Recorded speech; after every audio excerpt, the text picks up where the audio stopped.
Dan dulu hijrah itu sementara publik umum mengetahui itu bukan hijrah, tapi pertobatan. Seperti itu.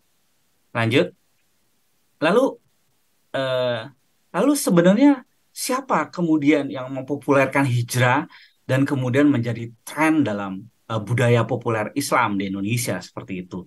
Nah, kalau saya mengamati dan juga salah satu tulisan saya yang terbit misalnya di Book Chapter Iseas tahun 2020 misalnya, kita harus akui Hanan Ataki dan Pemuda Hijrah adalah meskipun sebelumnya sudah ada gerakan hijrah adalah yang mempopulerkan bagaimana makna hijrah dan kemudian pemuda hijrah itu di media sosial dengan tren-tren kekinian, anak muda dan juga lebih lifestyle sehingga banyak kemudian anak-anak muda Muslim Indonesia itu kemudian menjadi suka dengan figur Hanan Ataki dan kemudian istilah-istilah hijrah kemudian meledak yang sebelumnya sebagaimana dijelaskan oleh dua pembicara sebelumnya, itu menjadi makna diskurs yang sangat tajam, reflektif dalam Islam. Tapi sekarang kata hijrah kemudian menjadi gaya hidup lebih populer, lebih trendy ala-ala anak muda Islam saat ini. Lanjut.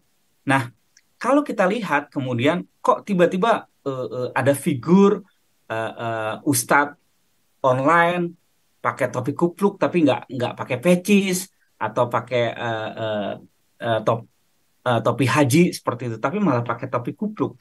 Tapi sebenarnya siapa sih yang mendesain tokoh atau figur seperti uh, Ustadz Hanan Attaqi misalnya seperti itu? Karena memang secara total gaya hidup, performance itu sangat jauh berbeda seperti itu.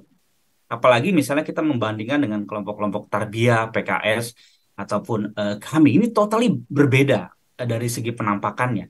Walaupun dari segi konten itu tidak terlalu jauh. Nah, kalau kita lihat figurnya itu ada di Bandung. Nah, namanya ketika saya ketua wawancara itu namanya Kang Inong. Nah, Kang Inong ini sebenarnya anak skateboard. Kemudian dia bekerja di kelompok-kelompok indie. Kelompok indie itu adalah semacam kelompok skateboard, eh, street cultures yang suka bikin kaos, terus ikut ikut grup band indie, terus kemudian melakukan apapun kebudayaannya secara sendiri gitu loh, swadaya dengan sendiri, dan dia tidak suka dengan sesuatu yang berbau megah, kapital seperti itu, dan semi-semi melawan negara dan kapitalis lah semacam itu. Nah, kemudian dalam kekeringan mencari apa itu Islam, akhirnya Inong bertemu dengan Ustadz Hanan Attaqi. Lalu Inong punya visi dan proyeksi gimana cara membangun gerakan nih buat anak-anak kelompok-kelompok muda Islam, tapi yang di luar aktivisme. Karena bagi Inong kok kebanyakan yang namanya pengajian, banyak dakwah itu hanya untuk kelompok-kelompok ikhwan dan akhwat, misalnya kader-kader Muhammadiyah saja gitu loh. Sementara kata Inong, ini kan ada anak-anak di jalanan, ada anak motor, ada anak skateboard, ada musisi yang memang dia bro and sis yang di luar misi target dari pengajian seperti itu. Lalu Inong mencoba untuk mendesain itu dengan nama The Ship Pemuda Hijrah seperti itu. Nah, makanya wajahnya figur Ustadz Hanan Attaqi menjadi berbeda seperti itu. Dan kemudian Masjid Al-Latif itu sebagai markas di Bandung dirubah sedemikian rupa bagaimana menjadi ramah kepada anak-anak muda.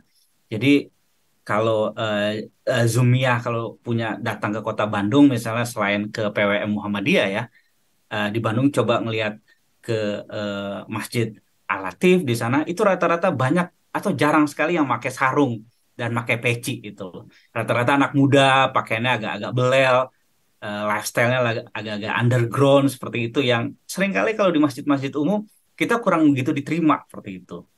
Nah, kenapa kombinasi pemuda hijrah ini menjadi sangat berbeda gerakannya ya? Ya karena kita harus juga konteks yang harus dipahami adalah konteks masyarakat Kota Bandung seperti itu. Kita tahu Muhammadiyah juga tumbuh subur di Bandung, ada Persis juga tumbuh di Bandung dan juga gerakan-gerakan Islam di Bandung yang lainnya.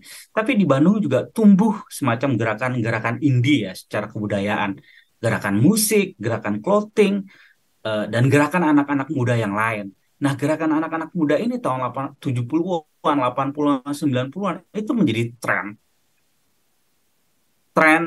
di Jakarta dan juga kemudian berpengaruh di daerah-daerah lain.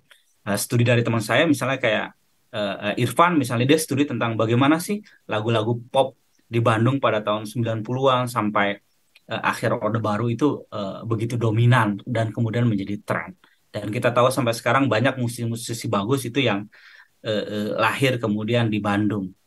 Lanjut, lalu gimana sih selanjutnya slide-nya? Lalu gimana sih kemudian cara eh, pemuda hijrah menarik simpati anak-anak muda khususnya underground yang bukan dari ikhwan atau akhwat ya, bukan dari kader-kader kayak seperti Muhammadiyah itu. Nah, kemudian dia menggunakan konten-konten underground yang memang cocok dengan budaya anak muda seperti itu. Dan apalagi apa yang tren saat itu. Misalnya dalam dalam bikin flyer pengajian di media sosial itu jauh total secara total itu berbeda seperti itu. Bukan kepada Bapak Ibu-ibu mengundang di pengajian bulanan pimpinan pusat Muhammadiyah, enggak seperti itu. Dia ngambil tema yang apa yang tren buat anak muda seperti itu.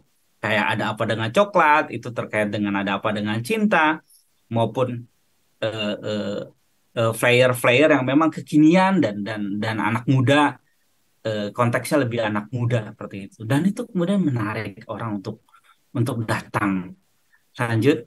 Dan kemudian dia bergerak tidak hanya pada level offline, tapi memadukan antara online juga Instagramnya. Misalnya lewat sosial media, lewat Instagramnya Hanan Ataki dan juga pemuda hijrah. Nah, misalnya salah satu eh, eh, videonya dari Hanan Ataki yang sangat disukai oleh anak-anak muda adalah bagaimana dia membuat yang namanya one minute booster ya. Jadi ada satu video 1 menit dan isinya refleksi tentang anak muda dan kegalauan-kegalauan anak muda seperti itu. Kayak diputusin pacar, habis dipecat dari pekerjaan, kegalauan, juga mental health dan lain sebagainya. Yang irisannya adalah punya persoalan dengan anak-anak muda seperti itu. Nah, dalam riset saya misalnya ada salah satu influencer Instagram itu tiba-tiba tertarik dengan Hanan Ataki dan kemudian sampai membuat dia menangis hanya karena dengerin 1 menit videonya dari Hanan Ataki membuat jantungnya berdetak, diam, lalu nangis seperti itu. Padahal kata dia, oh, saya Mas Yudi nggak pernah loh dengerin ustadz-ustadz, bahkan ustadz online sampai menangis. Karena yang saya dengerin yang namanya ustadz itu ngejudge terus antara halal, haram, boleh dan tidak. Tapi Hanan Ataki menjadi sangat berbeda seperti itu. Nah, tapi kemudian dalam gerakan offline juga, Hanan Ataki kemudian melakukan pengajian secara online, lalu melakukan semacam pengorganisasian massa di lapangan besar pada anak-anak muda dan kemudian membuat gerakan ini di copycat, di copy paste pada gerakan-gerakan yang lain.